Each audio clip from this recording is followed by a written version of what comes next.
Hey Creed, can you take me higher? Not much for a city boy, but the women I find in my sauce is soy. Can't call myself a countryman, cause I sit on my don't work my land. One of these days I'll give a damn. Till then, well, I am what I am. Just call me a New York redneck. Where's the banjo? Play that Bella Flag. Yeah. And I might be high class, but my liquor is more. They took my land, so it ain't my fault. Just call me a New York redneck. Ain't my fault. It ain't my fault.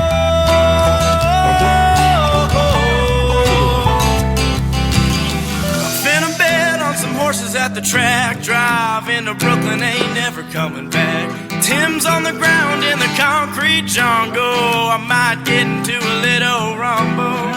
Ain't nothing but a high-tailing man, bred on the farm, so I work with my hands. Just call me a New York redneck. What's up, y'all? Welcome to episode 13 of the Sportsman Dan Show. I know I haven't posted an episode in a while. I actually strained my right forearm muscle somehow pretty bad. I say somehow. For those of you familiar, I did snap my radius and my ulna about a year ago. So I think overcompensating for my left arm, I somehow tweaked my right arm forearm muscle. But anyway, I haven't played guitar in a week and I have a gig coming up. So I've been trying to reduce my clicks. And honestly, anything involving that thumb and sort of that whole top of the forearm. I know I'm only 30 years old, and this is some pretty old man shit, but I want to give a quick update on why I haven't been posting as frequently as I would like. Good news is I have a doctor's appointment scheduled tomorrow. I'm sure it's just a little tendonitis and a little inflammation in my forearm, so we'll get back to the regular posting, but I am excited to be back, and I am excited to have another episode with you of the Sportsman Dan Show. There are a lot of really cool interviews that I have lined up. We will get to those a little bit later in the week, probably, maybe next week.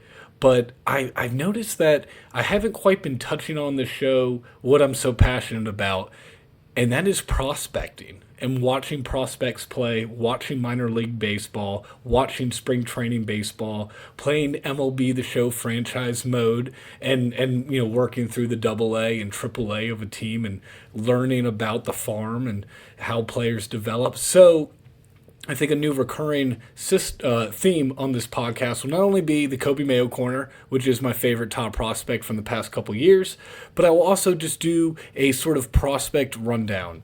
I'll probably get a little more catchy with the names. I'll probably get a little more clever with it. But to start, we'll do the first ever prospect rundown on the Sportsman Dan Show.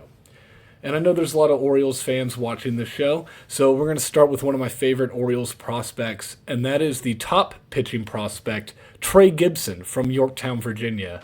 I am a little partial because we went to the same high school, and actually the keyboard player in my band, Gabe Murphy, and him had the same gym class, and he was a soccer player, my keyboard player, like me, but he was like, dude, he's one of the baseball players that was actually cool. So no slight against the baseball players at Grafton, but obviously soccer and baseball, we weren't exactly the best of friends. But that's super cool. Trey's a super nice guy and a super good person, aside from his player profile. But that's what we're going to touch on. He's a guy who has a 4-pitch mix that is absolutely deadly. He seems to have left his fastball behind this year, which is fine because he threw 3 innings against the Yankees that were shut out, filled with strikeouts, and filled with this nasty slider, knuckle. I'm not a pitcher, but he's able to throw it for strikes, and he's able to fool guys with that 4-pitch mix that he's a prospect to watch. If you can't tell, I'm really excited about Trey Gibson. He doesn't have any cards yet. However, that is a guy to look out for, and once he will be making his MLB debut, knock on wood, this year, probably around June or July by my prediction. But Trey Gibson is a guy to watch, a guy to put on your radar. And once he comes out with some cards this year, I know I'm going to be stacking them. And I would encourage others to probably look for some value there as well, because he has a lot of potential and a super high ceiling. Like I said, balled out at Grafton High School, but wasn't actually the highest recruited guy. Yorktown, Virginia is known for, or should be more known for, the home of independence. That was the last battle of the American Revolution, was fought in Yorktown, Virginia. Lord Cornwallis hid out in his cave. He was getting shelled by the Americans and the French. The French ships defeated the fantastic British naval fleet at the Battle of the Chesapeake Bay. The British were essentially stuck at Yorktown. They signed a little peace treaty and then went back to England. And fun fact for any British people who are like, oh, we didn't really care about the American Revolution, right? Like, that was just another colony. When Lord Cornwallis got back from Yorktown in England, they threw a massive parade for him in London, even though he lost the American Revolution. Now, officially the revolution didn't end for a couple more years because they had to, figure out the treaty, and it takes a while to send letters across water back then. They couldn't just shoot a text or a telegram, unfortunately. But I digress because we're getting a little bit too much into history and not enough into baseball. But Trey Gibson, not only from Yorktown and not very heavily recruited, he ended up going to Liberty University. Played super well at Liberty and, of course, was drafted by the Orioles. But this is a guy who's a sleeper. Like I said, doesn't have any cards out there. But once Topps figures it out, and I'm sure they will pretty soon here after his last spring training performance, Trey Gibson is a guy to collect and a guy to look out for. The next prospect I want to talk about is from the Boston Red Sox farm team, Christian Campbell. I know there's a lot of hype about Roman Anthony, and there should be. He's a fantastic outfielder, and he really could turn out to be a future MVP, All-Star, and maybe even a Hall of Famer. But Christian Campbell is so versatile on defense, and he's really solid at a lot of different defensive positions.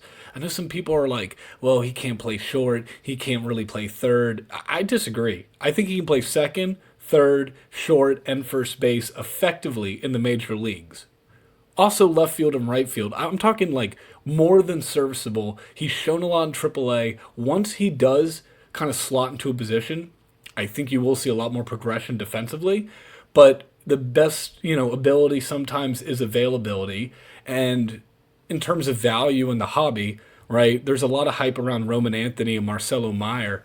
I think Christian Campbell is going under the radar a little bit too much. Now, his stuff is still, relatively pricey, I would say. It's not like dirt cheap, so you're not getting like super bargains, but there is enough value there. It does justify investing in Christian Campbell. If you are a Red Sox fan and maybe the Roman Anthony is a little bit out of your price point. We're going to stick in the AL East for my next prospect. I'm going to go back to the Orioles because that's what I watch a lot of and what I feel confident in. We know about Samuel Basallo, but a guy right now, Dylan Beavers. The outfield's crowded. There's Taylor Ward. There's Tyler O'Neill. Watch out on the Dylan Beavers. Maybe right now is not the time to buy. Maybe he's not getting the time he needs in the outfield. Maybe he struggles early on. Then you buy. I think long-term value for Dylan Beavers is there. I think his size mixed with his speed, mixed with the arm, mixed with the power, and that swing that he's constantly adjusting. He's a tweaker. He is always looking to adjust and do different things with that swing. So Dylan Beavers, right, if he's around the same price point as Heston Kjerstad, which I know Heston Kjerstad's down, but he just smacked a home run, and that that value could be coming back up. If you're gonna take one, Beavers or Kjerstad, personally, I'm looking at Beavers just because of that speed factor. But Kjerstad's another guy to watch as well on these recent Orioles games. That outfield is so crowded. I think there's a little bit of value there that's not Taylor Ward or Tyler O'Neill from the card side. Last guy I want to touch on from the Orioles, I should say two, Judd Fabian. I think with that crowded outfield, he's really going under the radar. He didn't have the best batting average last year, hovered around 220. But the potential is there, and there's a really high ceiling, and no one's talking about him. So Judd Fabian's another guy to watch from Florida in a crowded outfield. May not break through right away, but if you're into prospecting and watching guys, Judd Fabian's a super fun prospect to watch. Great arm, grinder in his at bats. He's gonna look to swing and try to make a maybe a home run swing a little too much, but that's a guy that you can find a lot of value right now. I think I'm picking up some of his Topps pro debut autos, for less than $20. Now I would go more for the numbered. I like Topps pro debut. Obviously, there's some really cool Bowman Chrome stuff, but I think Topps pro debut Judd Fabian is a sneaky value right now. All right, before I touch on two more pitching prospects, I do want to say Enrique Bradfield Jr. has some Ricky Henderson speed as well in that outfield. So back to the Orioles outfield, I know I've named a lot of them. Beavers, Fabian, Enrique Bradfield. Definitely three value pieces there to collect and watch. Switching over to probably a couple guys who might be International League rivals of my Norfolk Tides.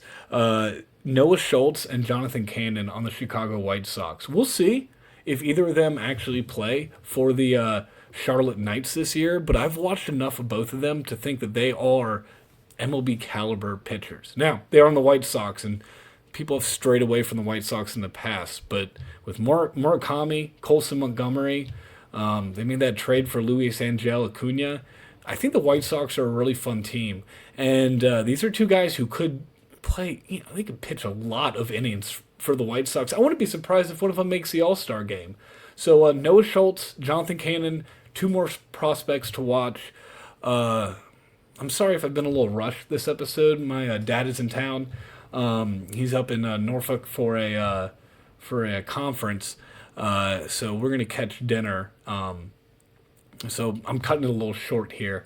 But I'm going to get back to the regularly scheduled episodes. I'd like to do 1 to 2 a week.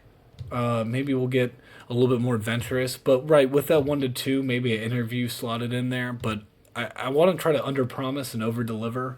I really do enjoy talking baseball and talking cards. So this episode was more a check-in than anything else. I appreciate all the feedback I've been getting. I appreciate the comments. Feel free to reach out over Instagram at SportsmanDanBC. I'm going to start doing more polls and such, but that was a lot of fun, the kind of stuff I've been doing on Instagram. So I'll be doing some more polls. We'll be getting more, audience interaction on this podcast, because I'm an Orioles and a Mets guy, but I don't know a lot about all these other teams. I do go to a lot of minor league games, so the Chicago White Sox, the St. Louis Cardinals, they're always in town with their prospects, so I know more about them than I should. But as far as prospecting, I do definitely hover around, the Orioles. I do say Mets as well, because I'm about to mention Carson Benji, I think it's Benj, outfielder. I do like Luis Robert, that trade, but Carson's a guy to watch. Redheaded outfielder, he's got the bat, he's got the defense. I should mention him as well for a prospect to watch. But now I'm going to get a little more organized here shortly, and we'll have some really cool interviews. But I appreciate everybody listening, and we'll be back with another episode soon.